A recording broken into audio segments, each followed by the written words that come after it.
On the windswept cliffs of Sutherland, where the North Sea crashes against Scotland's northeastern shore with a violence that has shaped coastlines and histories for millennia, there rises a castle so improbable, so extravagantly beautiful, so utterly incongruous with the harsh landscape that surrounds it, that travelers encountering it for the first time invariably stop and stare in disbelief, for Dunrobin Castle, with its white French chateau towers and formal Renaissance gardens descending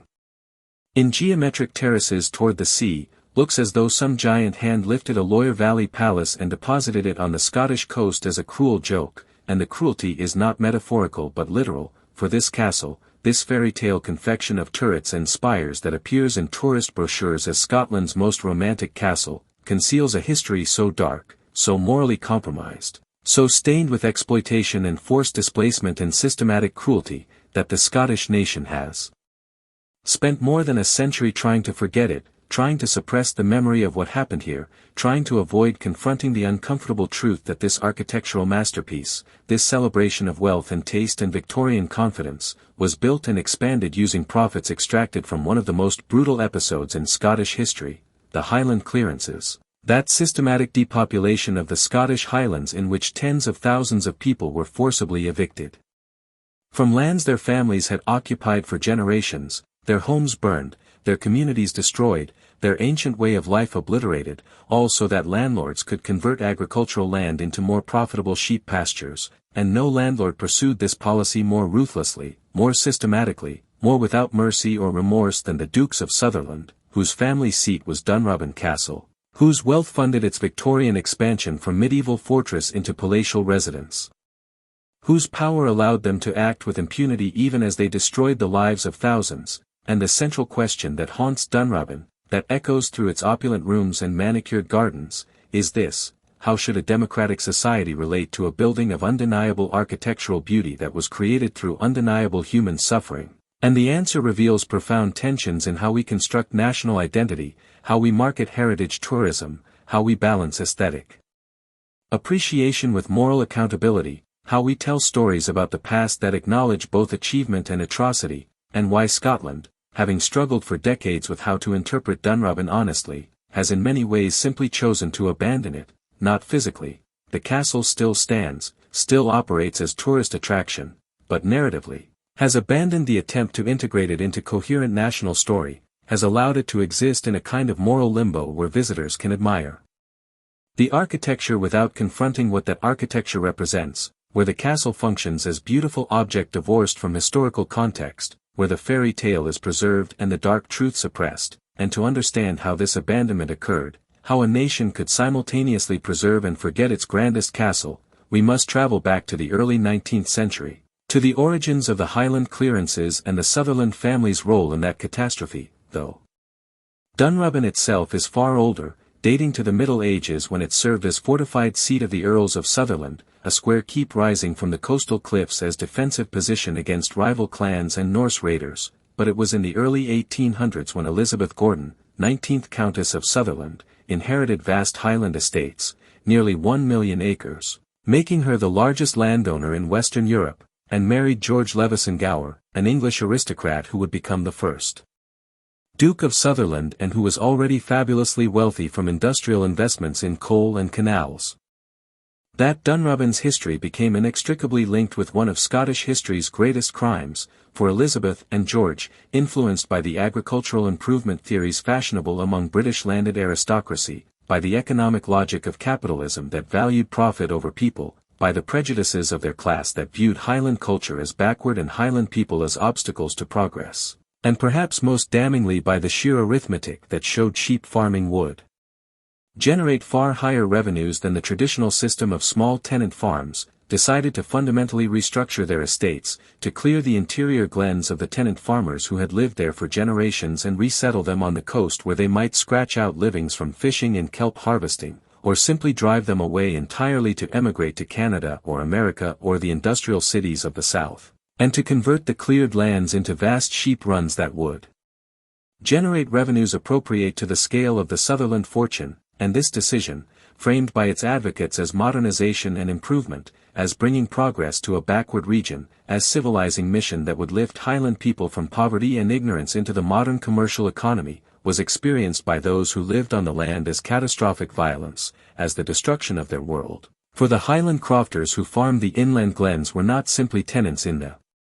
modern sense but were bound to the land and to their clan structure by ties of kinship and tradition that went back centuries, were living in a social system that, whatever its faults and poverty and limitations, provided subsistence and community and cultural continuity, and the clearances shattered all of this with systematic brutality that began in 1811 when Patrick Seller, the Sutherland's factor and the man who would become synonymous with clearance cruelty, arrived with his hired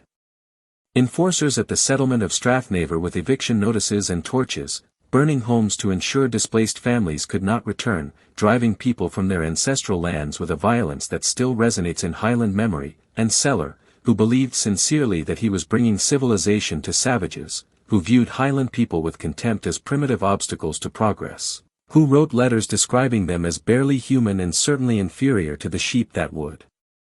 replace them, supervised clearances that destroyed entire communities, that left families homeless in winter, that separated children from parents and elderly from their homes, that broke up social networks that had sustained Highland life for generations, and when he was eventually brought to trial on charges of culpable homicide after an elderly woman died when her home was burned while she was still inside, he was acquitted by a jury of his fellow landlords and factors who saw nothing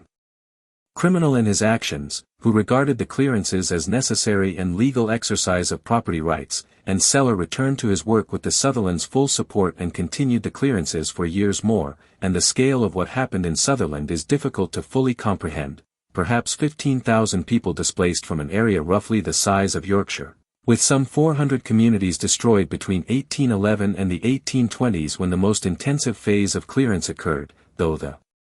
process continued in waves through mid-century, and all of this was documented, was recorded in estate papers that show the systematic planning involved, was reported by contemporary observers including ministers and journalists who were horrified by what they witnessed, was protested in petitions that went ignored and in occasional resistance that was crushed by force, but was defended by the Sutherlands and their factors as necessary improvement, as economic rationality, as unfortunate but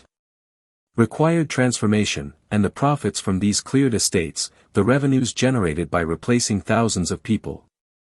with hundreds of thousands of sheep, funded the transformation of Dunrobin Castle from its medieval origins into the Victorian palace we see today, funded the massive expansion and rebuilding that occurred in phases from the 1840s through the 1850s under the direction of architect Charles Barry, who had designed the Houses of Parliament and who brought to Dunrobin his vision of what a ducal residence should be, creating a building that looked nothing like traditional Scottish castle but rather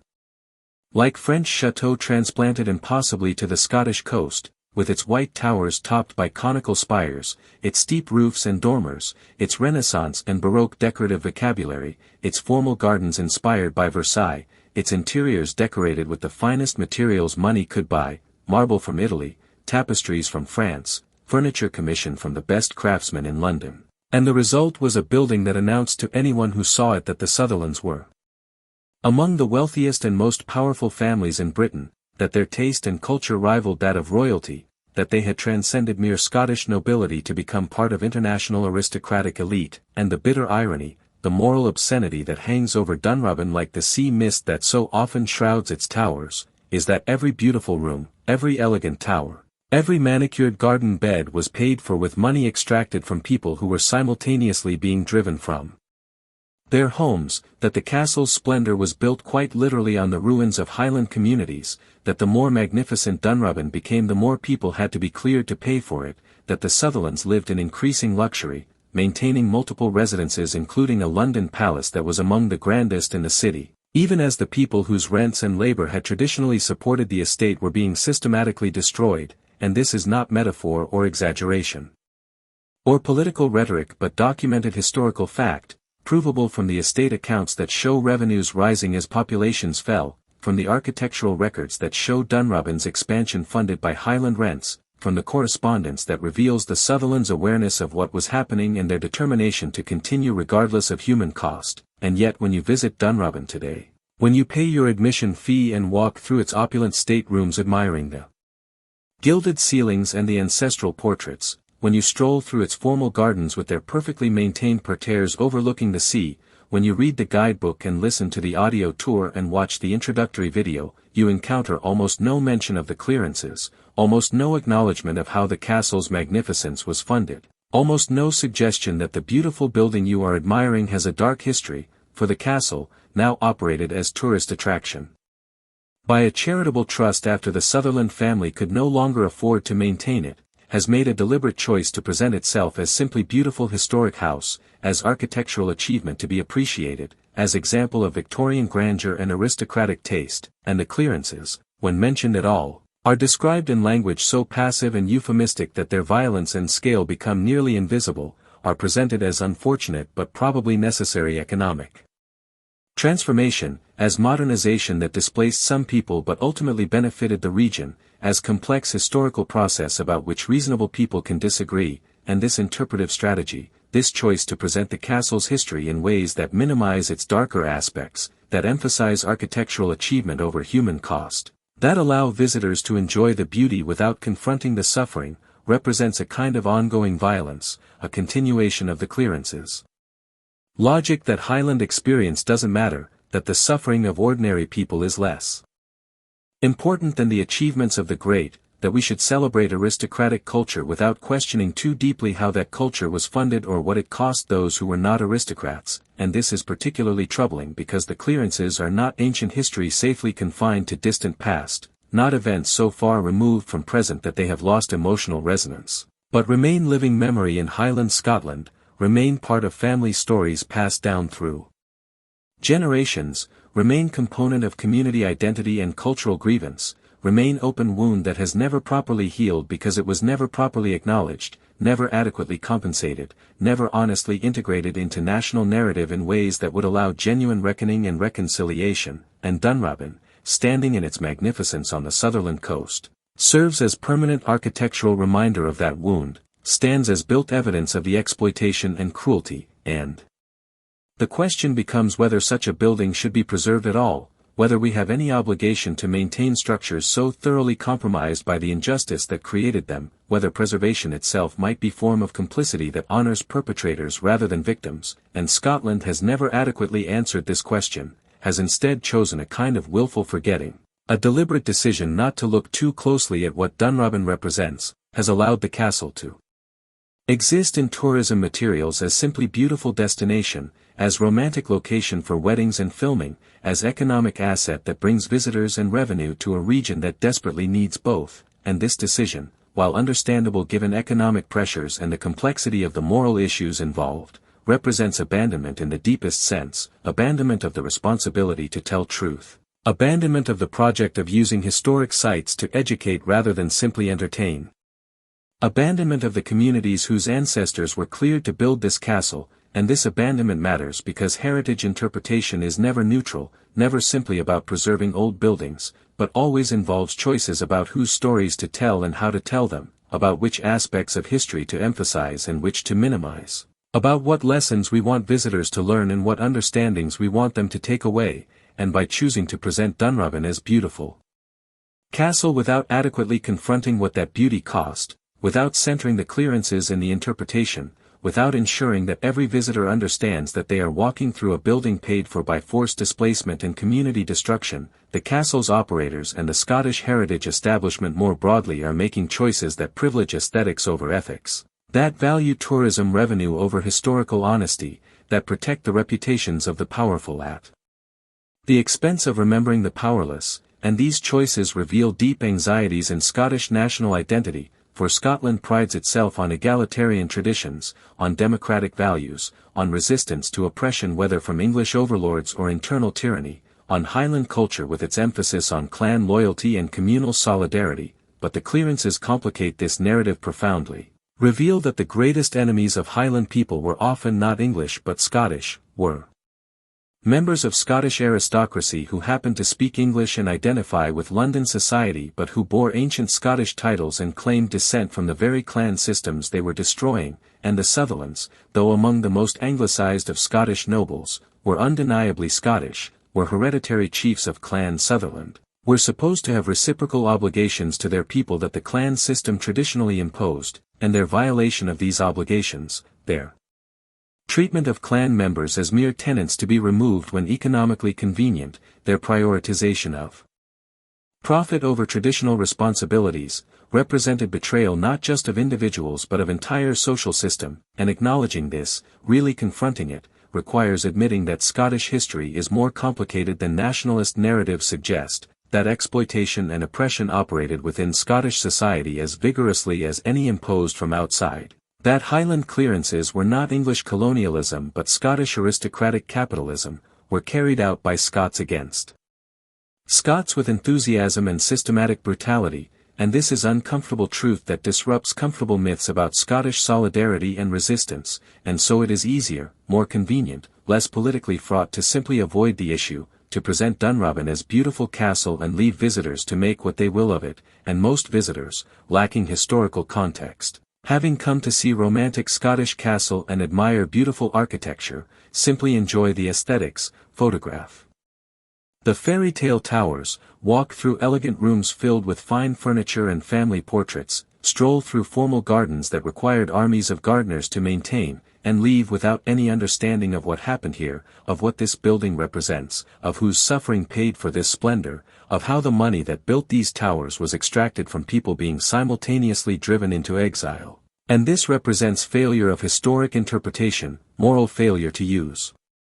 preserved heritage as tool for understanding rather than simply as backdrop for tourism and entertainment, and it is particularly galling because the evidence of the clearances is everywhere in Sutherland, visible in landscape itself to anyone who knows how to read it, in the ruins of abandoned settlements dotting the inland glens, the tumbled stone walls marking where homes and byres once stood, the depopulated character of vast interior regions that once supported substantial populations, the demographic collapse that transformed Highlands from one of more densely populated rural areas in Britain to one of emptiest landscapes in Europe, in the generational trauma that persists in communities descended from cleared families, in the cultural disruption that nearly destroyed Gaelic language and traditional Highland ways of life, in the emigrant communities scattered across Canada and America and Australia who maintain fierce sense of Highland identity precisely because that identity was violently taken from their ancestors, and yet Dunrobin, the architectural symbol and primary economic beneficiary of this catastrophe, the building that quite literally could not have been built in its current form without the clearances, presents itself as though none of this happened, as though its beauty emerged from nothing more troubling than aristocratic taste and wealth, as though the towers and gardens have no history beyond architectural evolution, and this erasure, this suppression of historical truth in service of tourism marketing and aesthetic appreciation, is itself continuation of violence, is extension of the clearances logic into present day, for if the original clearances removed people from land, the contemporary interpretation removes their memory from history, and both erasures serve same purpose, to allow those who benefit from the castle, whether 19th-century aristocrats accumulating wealth or 21st-century tourism operators generating revenue, to avoid confronting the human cost of that benefit, and this matters because suppressed histories do not disappear but rather persist as grievance and resentment, as sense that justice was never done and truth never acknowledged, and this persistence shapes contemporary politics in ways that might surprise those who imagine the clearances as safely historical, for debates about Scottish land ownership, about who controls the Highlands and for whose benefit they are managed, about whether vast estates should be broken up and redistributed, about the rights of communities versus the rights of private property owners. All these contemporary controversies have their roots in the clearances, all reference back to that original displacement, all involve unfinished business from the forced removals of the 19th century, and Dunrobin, properly interpreted, could illuminate these connections, could help visitors understand that current inequalities have historical origins. That land ownership patterns established during clearances persist today with small number of private owners controlling vast tracts of Highland Scotland, that the depopulation and economic struggles of Highland regions are not natural conditions but are consequences of deliberate policies, and that the beautiful landscapes tourists come to admire, the empty glens and wild hills, are actually cleared landscapes, are absence made picturesque, are the demographic void left by forced removal now marketed as scenic wilderness. And there is profound irony in this, in the fact that tourism, which is now one of Highland economy's main pillars, depends partly on marketing landscape emptiness that was created by driving out the people, that visitors come to experience wild Scotland, that is wild largely because its human inhabitants were removed, that the very thing tourists value, the sense of unspoiled nature, of landscape untouched by human presence, is actually product of ethnic cleansing, is cultural genocide repackaged as scenic resource. And Dunrobin, as the architectural crown jewel of Highland tourism, as the castle that appears in more Scottish tourism brochures and postcards than perhaps any other, embodies this irony, stands as monument to the transformation of cleared land into tourism commodity, represents the final stage of clearances in which the landscape emptied of people becomes valuable precisely because of that emptiness, and none of this is acknowledged in standard interpretation. None of these connections are made explicit for visitors, none of the contemporary relevance is explored, and so Dunrobin functions as beautiful lie, as architectural propaganda that obscures rather than illuminates historical truth, and this represents abandonment of education mission that should be central to heritage preservation, abandonment of responsibility to tell difficult truths, abandonment of communities whose history has been erased, and abandonment ultimately of visitors themselves, who are denied the opportunity to engage with history in meaningful way, who are treated as mere consumers of aesthetic experience rather than as citizens capable of grappling with moral complexity. And this abandonment is policy choice, is deliberate decision made by those who control how castle is interpreted and presented, and it is choice that serves particular interests, the tourism industry, the heritage sector, the remaining descendants of aristocratic families who would prefer their ancestors' roles in clearances not be emphasized, while disserving the public interest in honest history, and the fact that this choice is rarely questioned, rarely challenged in public discourse, rarely appears as controversy in Scottish media, suggests that the abandonment of Dunrobin is not merely interpretive decision made by castle management but reflects broader Scottish ambivalence about confronting this aspect of national past, reflects unwillingness to seriously reckon with the clearances and what they mean for Scottish identity, reflects preference for comfortable myths over uncomfortable truths. And this ambivalence, this reluctance to look squarely at what happened, has allowed the clearances to remain inadequately acknowledged in Scottish national consciousness, to persist as something everyone vaguely knows about but few fully understand, as historical trauma that is referenced but not properly examined, and Dunrobin, in its abandonment of honest interpretation, exemplifies and perpetuates this inadequate acknowledgement, serves as symbol of Scotland's incomplete reckoning with its own history, and the question becomes whether and how this can change, whether Scotland can find the political will and moral courage to reinterpret Dunrobin honestly, to make the clearances central to the castle's story rather than peripheral footnote, to ensure that no visitor can walk through those beautiful rooms without understanding that they were built with money extracted from people being simultaneously dispossessed, without confronting the human cost of aristocratic magnificence, without recognizing that beauty and brutality are not opposites but can be intimately connected. And what would such honest interpretation look like? How would Dunrobin function differently if the clearances were properly centered rather than marginalized in its presentation? And the answer would involve radical reimagining of the visitor experience, would require beginning not with castle's architectural splendor but with the communities that were destroyed to build it, would mean introducing visitors first to the people of the glens, to their way of life and culture and social organization, to the world that existed before the clearances, and only then showing how that world was deliberately destroyed, how the Sutherlands and their factors planned and executed the removals, how families were evicted and homes burned and communities shattered, and then showing how the profits from this destruction funded the castle's expansion, how specific architectural features can be directly linked to revenues from cleared lands, how the beauty visitors admire was purchased with suffering they must acknowledge, and this would require incorporating into the tour voices of those who were cleared, using contemporary accounts and later testimonies and descendants' memories to make the victims present rather than absent, to give them names and faces and stories rather than allowing them to remain statistical abstractions, and it would require honesty about the Sutherlands themselves, about their motivations and their actions and their moral responsibility.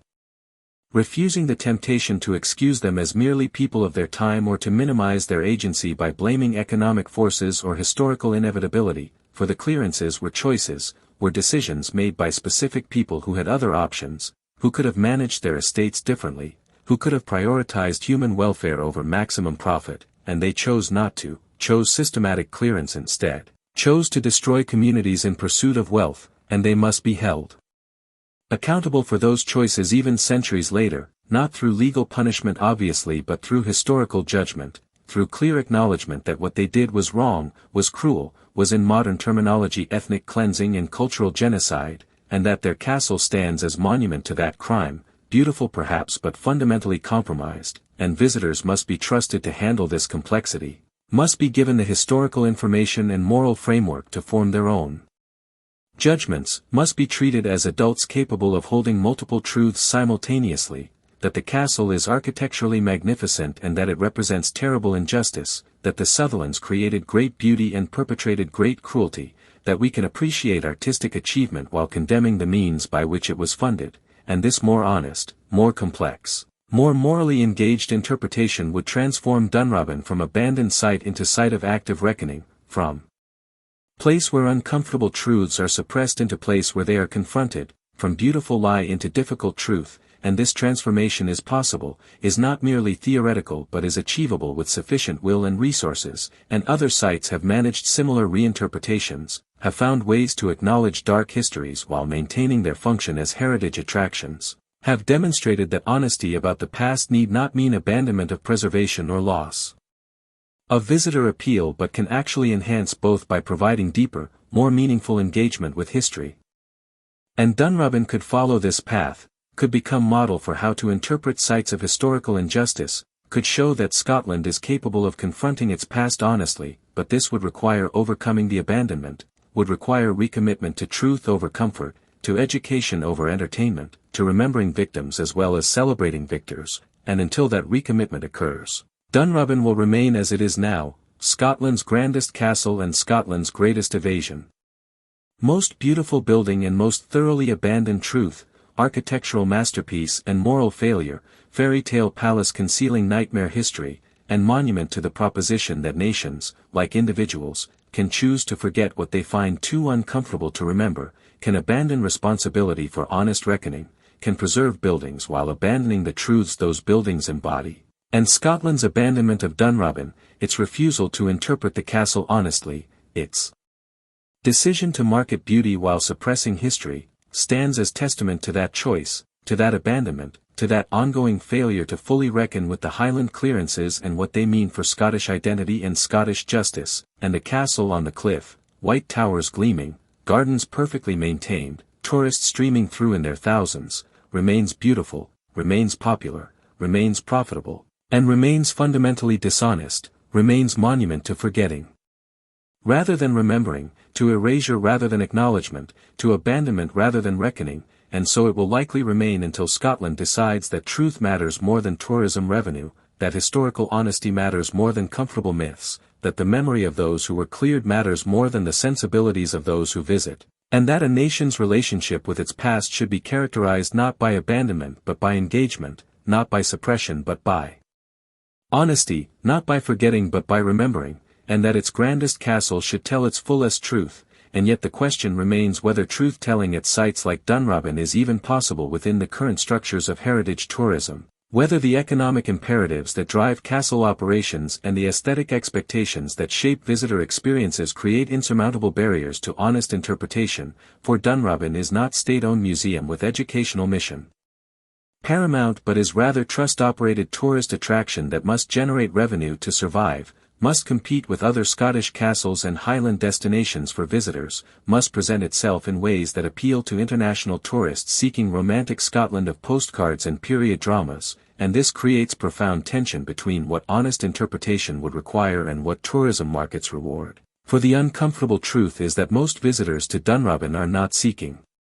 confrontation with historical injustice or moral complexity but are rather seeking aesthetic pleasure and romantic experience, are coming to see beautiful castle and lovely gardens, to take photographs that capture fairy tale quality of the place, to imagine themselves an aristocratic past or to appreciate architectural achievement, and these visitors, who may spend only an hour or two at the castle as part of broader Highland tour, who may have limited knowledge of Scottish history or the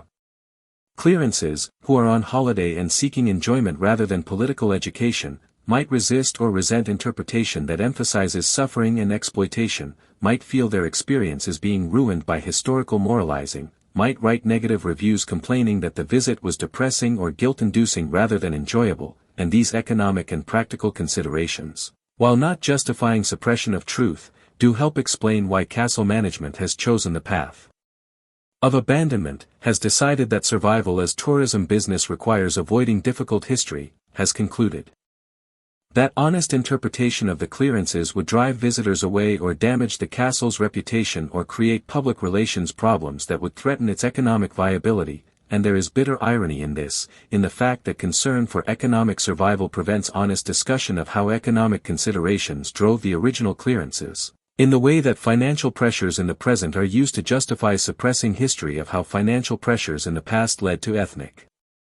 cleansing, and this creates a kind of continuity of economic logic across centuries, a through line from the Sutherland's calculation that sheep were more profitable than people to contemporary calculation that romantic history is more marketable than honest history, and both calculations prioritize revenue over human dignity, both choose profit over truth. Both abandon moral responsibility in favor of financial benefit, and recognizing this parallel should disturb us, should prompt us to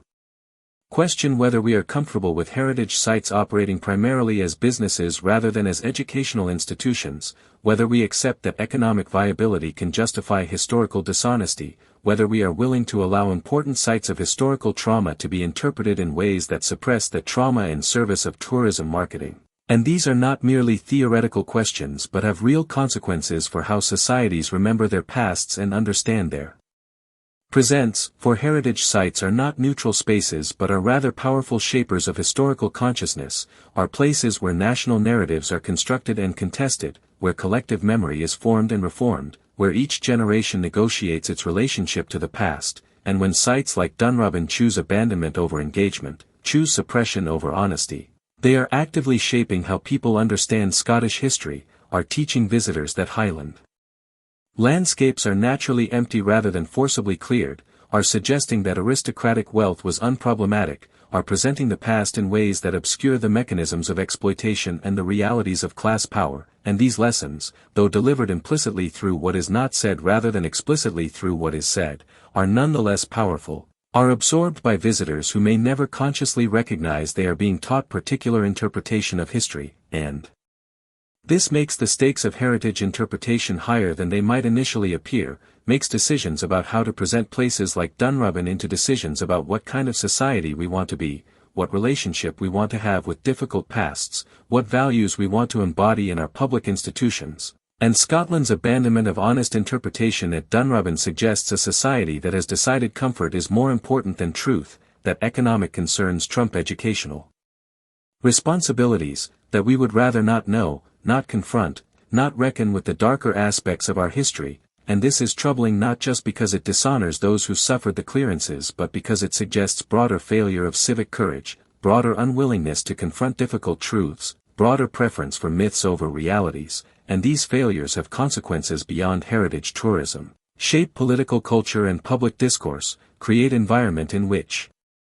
difficult conversations are avoided rather than engaged, and this avoidance ultimately serves the powerful by preventing serious examination of how power operates, how wealth is accumulated, how inequality is justified and maintained, for if we cannot honestly discuss how the Sutherlands built their fortune, cannot acknowledge that aristocratic magnificence rested on mass dispossession, cannot make visible the connection between their wealth and others' poverty, then we are less likely to ask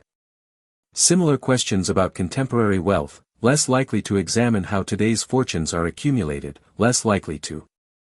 question whether current inequalities might also rest on exploitation and injustice that we prefer not to see, and this is why honest interpretation of sites like Dunrobin matters, why abandonment is not merely failure to acknowledge past injustice but is also failure to develop critical consciousness about present injustice. Why heritage tourism should be understood not as mere entertainment or economic development but as crucial site of civic education and political formation, and why the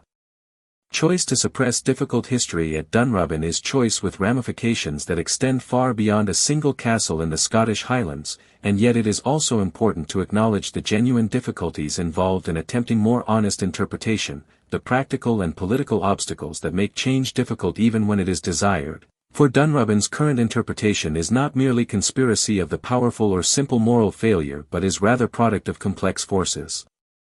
including institutional inertia, limited resources, competing priorities, genuine disagreement about how history should be presented, resistance from various stakeholders including some members of the Sutherland family who still have connections to the castle and who presumably would prefer their ancestors' roles and the clearances not be emphasized, and the challenge of creating interpretation that serves multiple audiences with different backgrounds and expectations, for how do you present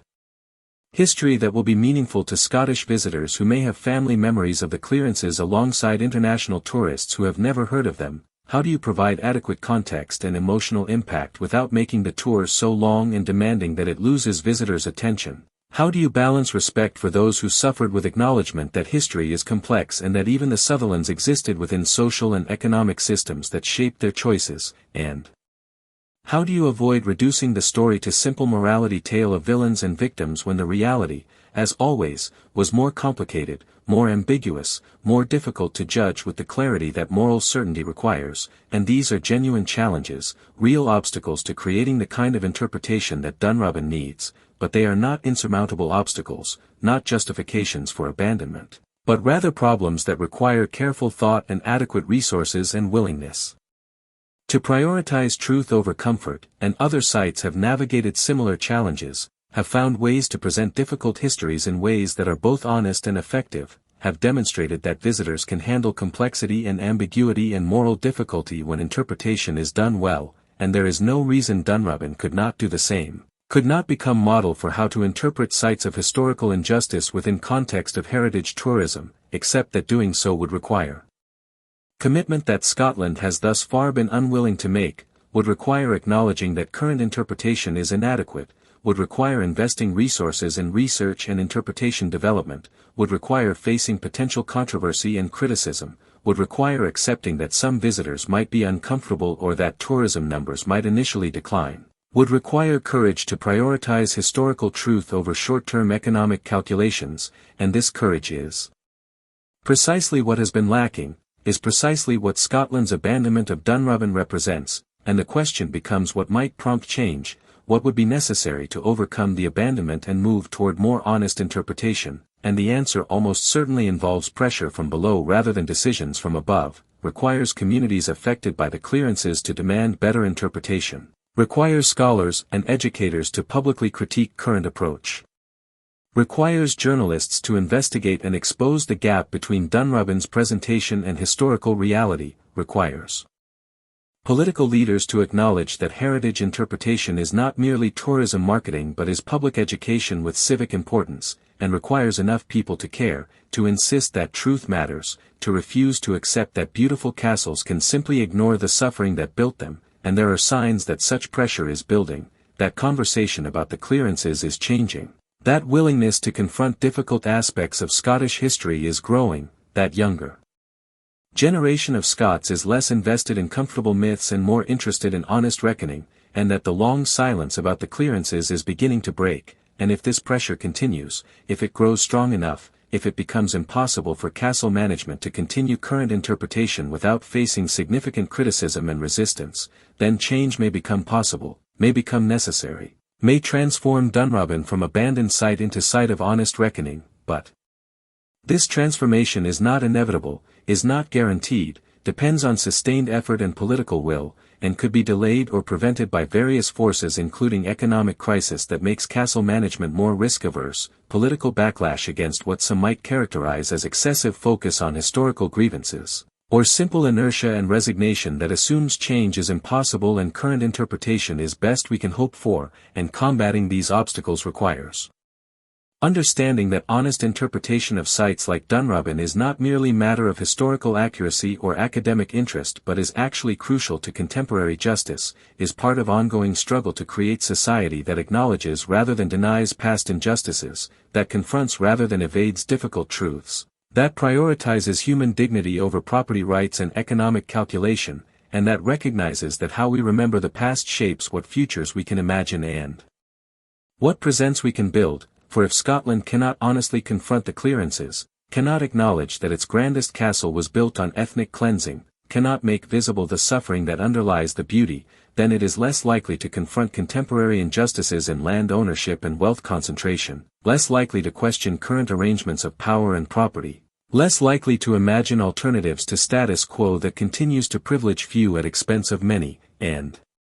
this is why Dunrobin matters, why its interpretation matters, why abandonment is not acceptable, and why struggle for honest reckoning must continue despite obstacles and resistance, and this struggle should be understood as part of larger movement across many countries to reckon with difficult histories, to acknowledge injustices that have been suppressed or minimized, to center voices that have been marginalized, to transform heritage sites from celebration of power into examination of how power operates, and this movement has achieved significant successes in some contexts, has changed interpretation at sites associated with slavery and colonialism and other forms of historical oppression, has demonstrated that institutions can change when pressure is sufficient, that truth can emerge even when it has been long suppressed, and that societies can develop more honest and more complex relationships with their pasts, and Dunrobin, if Scotland can overcome its abandonment, could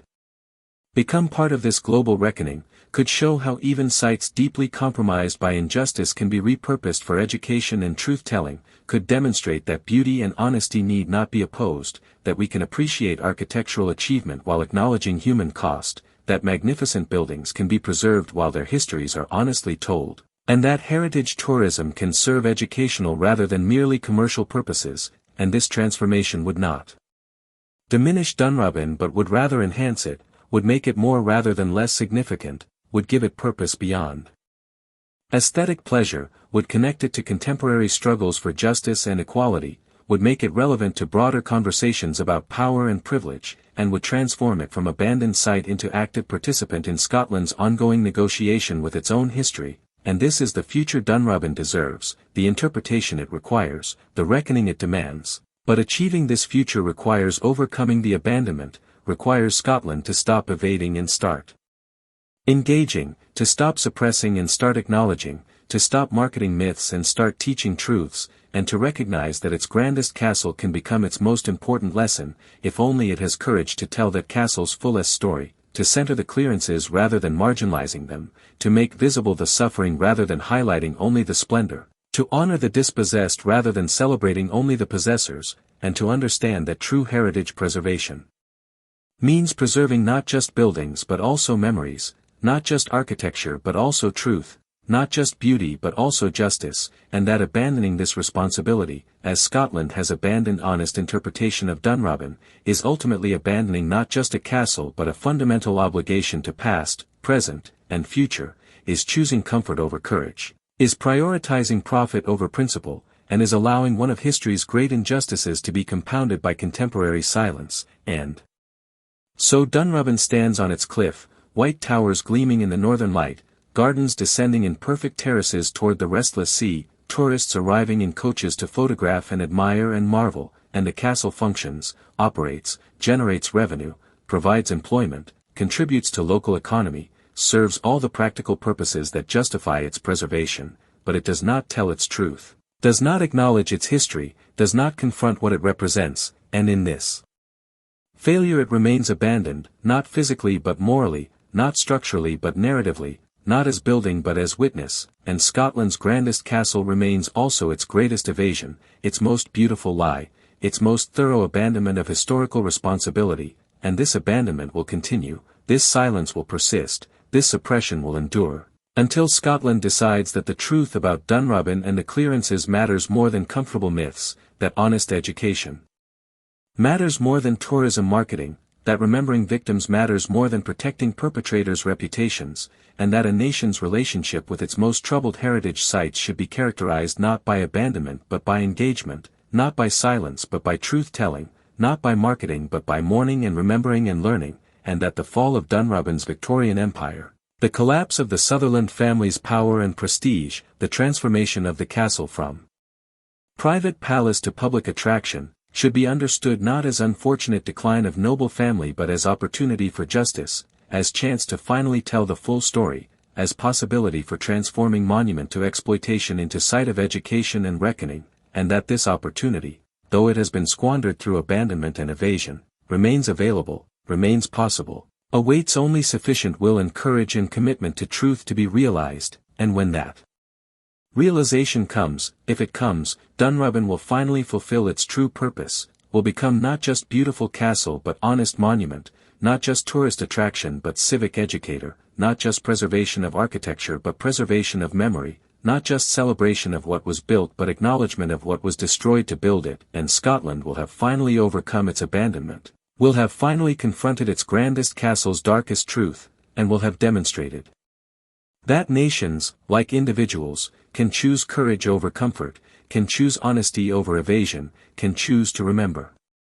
rather than to forget, and can transform even their most compromised heritage into instruments of justice and education in truth.